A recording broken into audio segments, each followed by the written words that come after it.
ભાઈ આ નવરાત્રિમાં ઓયોનો રૂમ બુક કર્યો કે નહીં? નહીં કર્યો? એટલે કયા જમાનામાં જીવો છો તમે લોકો? શામાં તું આવું કહું છું? ભાઈ પાસનું સેટિંગ તો થઈ જશે, પણ તું ઓયોનો રૂમ નહીં મળે.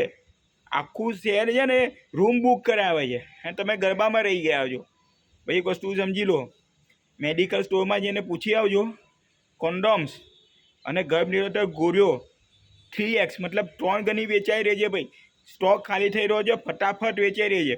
હવે તમને સમજ પડે છે ને કે ગરબામાં નામે અહીંયા શું થઈ રહ્યું છે? ખાલી ગરબાનું નામ છે, ભક્તિના નામે અહીંયા બધી વસ્તુઓ થઈ રહી છે. ખાલી ભક્તિનું નામ છે, બાકી બધા કાંડ થઈ રહ્યા છે. હે હવે શું થાય છે ભાઈ? લોકો ગરબા ગાવા જાય છે, 4 કલાક ગરબા રમે અને 8 કલાક ઓયો રૂમમાં ધમાધમ. સરકારે પરમિશન આપી દીધી છે કે આખી રાત ગરબા રમવાના તમારે. હવે મા બાપને તો એવું છે કે ભાઈ પોતાનો છોકરો પોતાની છોકરી તો ભાઈ પાર્ટી પ્લોટમાં જોઈને ગરબા રમે છે, પણ મા બાપને ક્યાં ખબર છે? જરા જઈને જોવો તો ખરા કે ભાઈ 4 કલાક પાર્ટી પ્લોટમાં ગરબા રમે છે, 8 થી 12 અને 12 થી 6 ઓયો રૂમમાં ધમાધમ કરે છે.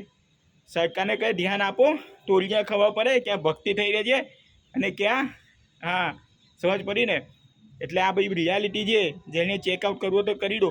કોઈ પણ હોટલના રૂમમાં તમને ઓયો રૂમમાં તમને રૂમ મળવાનો નથી. પાસનું સેટિંગ થશે, પાસ મળી જશે, પણ ઓયોનો રૂમ નહીં મળે. 110% ગેરંટી સાથે કહું છું, ચેક કરવું તો કરી લો. કેમ કે ગરબાના નામે જે અત્યારે જે થઈ રહ્યું છે ને બધું, એ ખાલી નામ ત્યાં જે ભક્તિનું નામ છે, બાકી ભક્તિ સિવાય બધી વસ્તુઓ થઈ રહી છે. જે પણ વિચારો એ બધી વસ્તુ અહીંયા થાય છે.